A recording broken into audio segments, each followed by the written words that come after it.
ఇది రాధా మనోహరం ముద్దండి. రాధా మనోహరం ముద్ద ఈ రకంగా ఉంటుంది. అయితే ఇందులో చెప్పుకోదగ్గ విషయం ఏంటంటే ఇందులో రాధా మనోహరం బటన్స్ ఉంటాయండి. అది మామూలుగా ఫ్లవరు ముద్ద ఉంటుందండి, ర్యాక్ ఉంటుంది.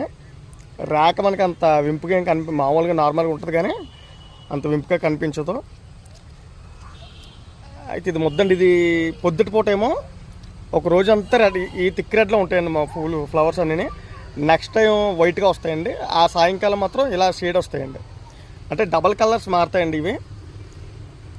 ఈ రాధా మనోహరం ముద్ద ఇది మొత్తం ఫుల్ ఫ్లవరింగ్ ఉంటుందండి. మొత్తం చిట్టంతా ఫ్లవరింగ్ ఇలాగా పడిపోతుంది. వాల్స్కి ఎక్కించుకుంటాకైతే సూపర్గా ఉంటుందండి, చాలా బాగుంటుంది. ఇది ఒక మంచి వెరైటీ అండి, ఇది క్లీపర్ వెరైటీ. కంపల్సరీగా స్మెల్ కూడా వస్తుందండి. ఇది ఇంట్రెస్ట్ ఉన్న వాళ్ళు కంపల్సరీగా ట్రై చేయండి, చాలా చాలా బాగుంటుంది. సో మన వీడియోలు మన కుటుంబ సభ్యులందరికీ షేర్ చేయండి, లైక్ చేయండి.